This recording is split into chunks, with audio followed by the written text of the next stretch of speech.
Hi guys, ஒரு படம் ஒன்று பார்த்தேன் கைஸ். அந்த படம் தியேட்டரில் போய் பார்க்கலையே அப்படின்னு ஃபீல் பண்ண வச்ச படம் கைஸ். அது என்ன படம்னா கன்னடத்தில் வந்த மேக்ஸ் யங்ஸ்டரான மூவி. படம் பார்க்குறதுக்கு உண்மையாக தமிழ் ஆக்டர் தான் கைஸ். படம்ல தமிழ் ஆக்டர்ஸை தான் உள்ளே இறக்கிட்டு இருந்துட்டானுங்க. பார்க்கும்போது படம் அடுத்து என்ன அப்படி தான் ஆயிடுச்சு இருந்துச்சு. அதில் ட்விஸ்ட் மேலே ட்விஸ்ட்டாகவும் இருக்கு. படம் உண்மையிலே ஃபுல் என்டர்டெயின்மெண்ட். ஒரு பக்கம் சாயலா பார்க்குறதுக்கு நம்ம கைதி விக்ரம் இந்த மாதிரி அந்த செட்டில் இருந்து படம் எடுத்து அப்படி இருந்துச்சு கைஸ். படம் உண்மையாகவே அருமையாக இருந்துச்சு. அப்புறம் இல்லை தமிழ் ஆக்டர் ஃபுல்லாக தமிழ் ஆக்டர் தான் கைஸ்.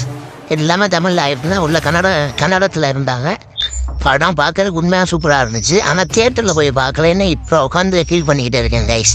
படம் உண்மையாக சூப்பராக இருந்துச்சு. ஃபேமிலியோட போய் பார்க்கலாம்.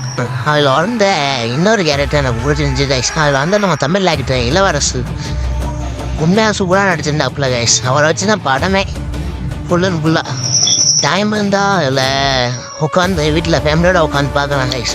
உண்மையிலே படம் நல்லா தான் இருந்துச்சு. ஃபுல்லாக நல்லா என்டர்டெயின்மெண்ட்டாகவும் இருந்துச்சு கைஸ். சுதீப் ஆக்டர் வேற லெவலில் கைஸ். அவர் நடிப்பு அதில் சூப்பராக இருந்துச்சு. அதோட ஒரு படம் பார்த்தது கிடையாது, ஆனால் உண்மையிலே ஒரு நடிப்பு அருமையாக இருந்துச்சு. ஓகே கைஸ், நெக்ஸ்ட் மூவியில் பார்க்கலாம். பாய்.